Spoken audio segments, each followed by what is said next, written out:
Ladies and gentlemen, boys and ghouls, fiends of all ages, welcome back. I am your host, Anarchy Ass. I've got my Adam Ant jacket on today. I'm back in the scary closet with my good friend, Happy the Llama. Hello! Hi, Anarchy Ass. Hi, Happy. Good to see you.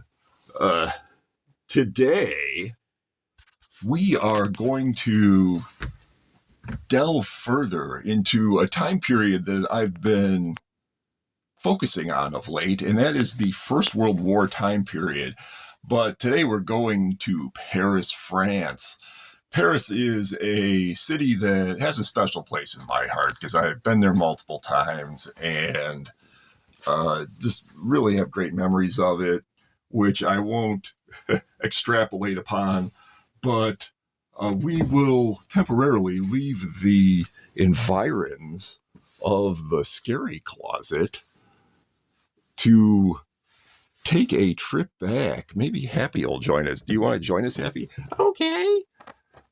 Oh, it's getting scary.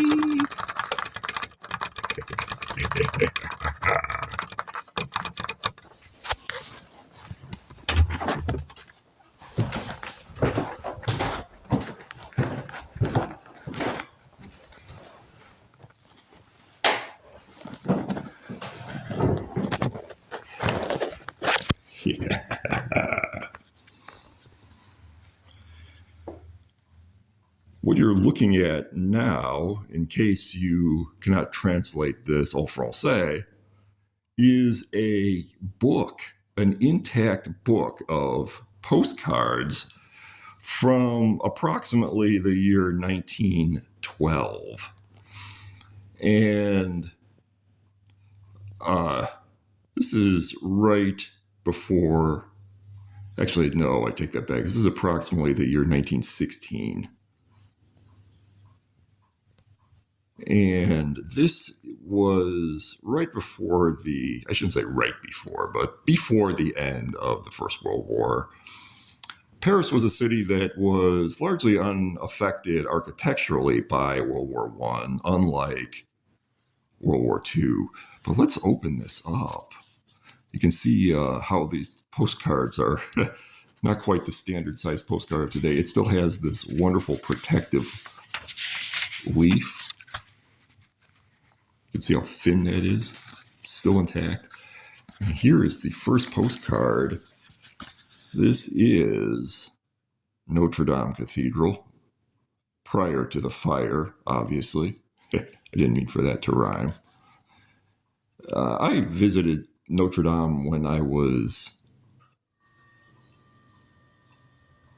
in Paris and was really saddened to see it burn, but I'm glad to see it's being restored. We flip the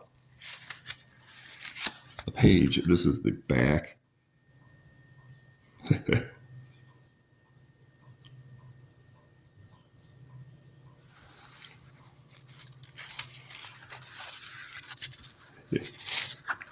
Here's a good shot of the automobiles of the day. Let's see if I can zoom in on those at all. You can see how primitive they were. And at this time, there were still a lot of horse and buggies being used. People forget oftentimes how many horses were involved in World War I and were involved in daily life in that time period in general. This was still a very transitional period, as I've pointed out in previous videos. Although people think of World War I as being a very mechanized, modern war, it was in many ways still stuck in the 19th century. And Paris is one of those cities that never seems to age anyway. Some of these scenes look exactly like they did when I was there, such as this one, taken from the base of the Eiffel Tower The Eiffel Tower obviously being built to frame not only this building, but others from while you are standing beneath it. A scene that's not often published. This large section of fields, which is now parkland in the center of town, in the center of the city, that the Eiffel Tower sits on. Prior to the Eiffel Tower, it was used by Napoleon for marching drills for his army. And it's haunting to walk around there today knowing that. Many visitors to the city do not. Here's a more distant shot of the Eiffel Tower. It's important to note that these are photographs and not etchings. This is not an artist's conception. This is a photo of how the city really looked during this time. You can see the Ferris wheel still intact in the background.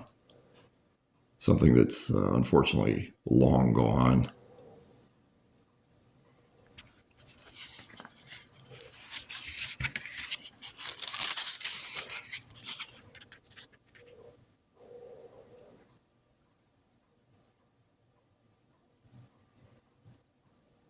Look at these roads. They're not even paved. And again, another example of the horse-drawn carriage still in use. When Paris was rebuilt in the 19th century, it really transformed it from being a medieval city, which is what it had been previously and for most of its existence, into this modern grid system with these buildings that were largely designed by Haussmann, and they're known as Haussmann buildings, that really exemplify most of the city.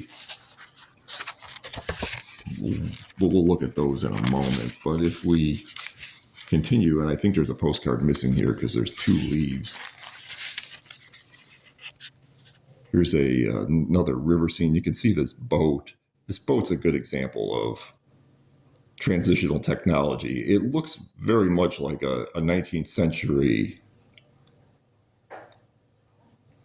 small ship, but the sails have been taken away, and instead there's this steam engine just sitting in the middle of it, churning it down the river, making it a river boat.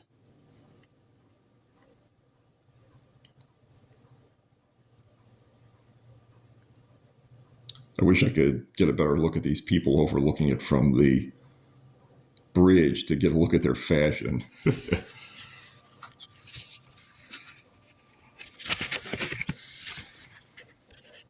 Wonderful aerial shots here, many of which were taken from balloon, as airplane and Zeppelin were the other 2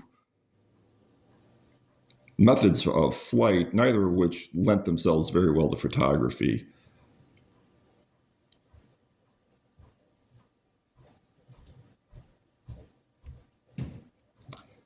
This is a shot of the Louvre, and you can see the Arc de Triomphe du Carrousel right over here. It still stands there at the entrance to the Champs-Élysées, and it is almost exactly as it looks in this picture today. Look at the center of the Louvre. It does not have its glass pyramid yet, and instead has this weird foliage. It's almost like a central garden. So a rare insight into that.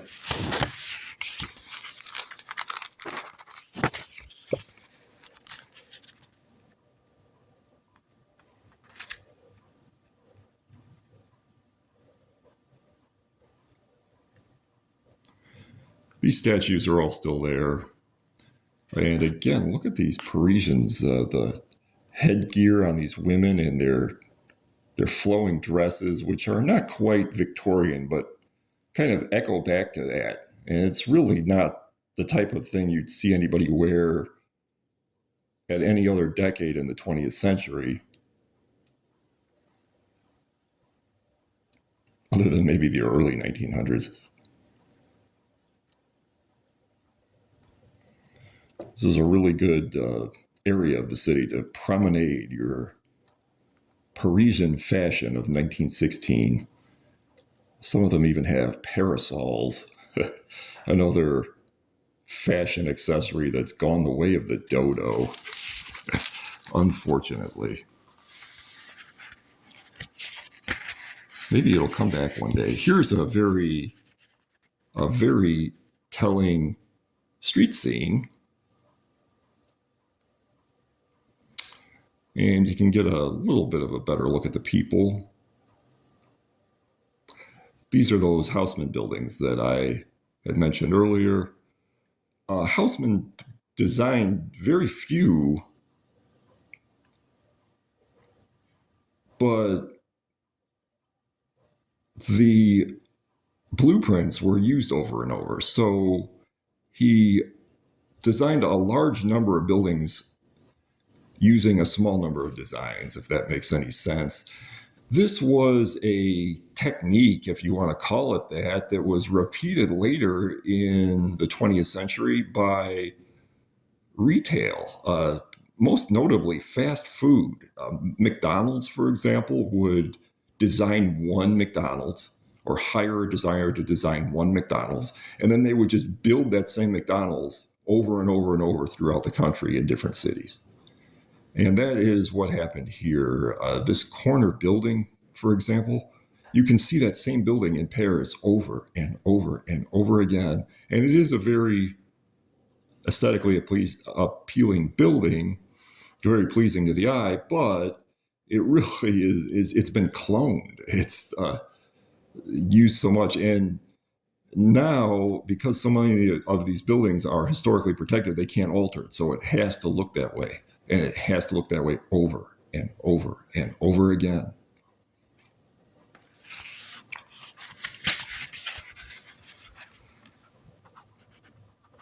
This archway is interesting.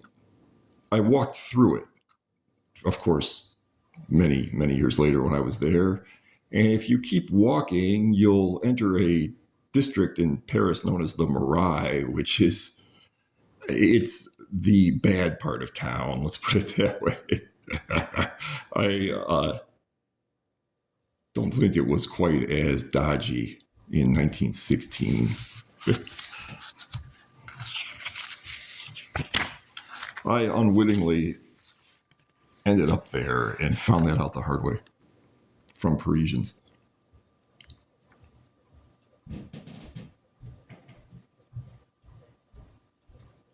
So much of these buildings look the same, but the surrounding elements do not. Look at this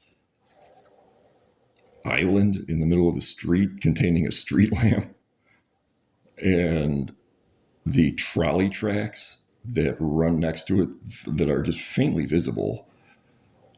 But these suited gentlemen in bowler hats are walking in the middle of the tracks.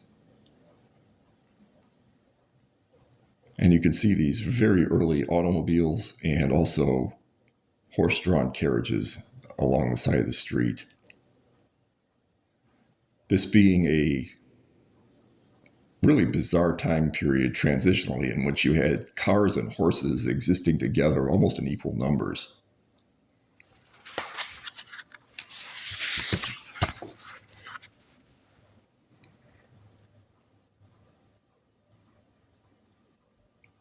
This wonderful statue is still here too.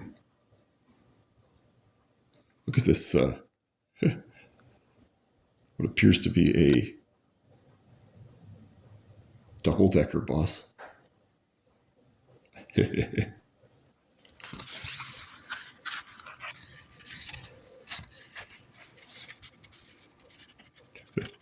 These are very hard to turn without damaging the cards. I'm trying to be as gentle as possible with them, folks.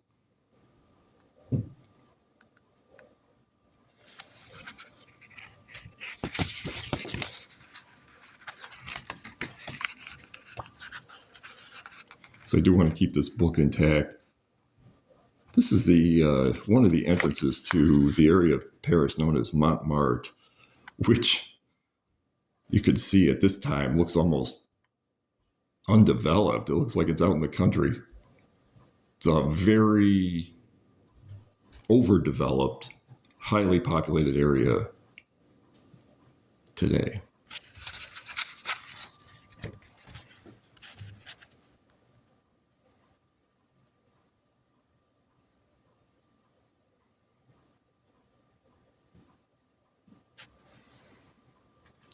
And this concludes our little trip to Paris. You can see this has the same backing on every card.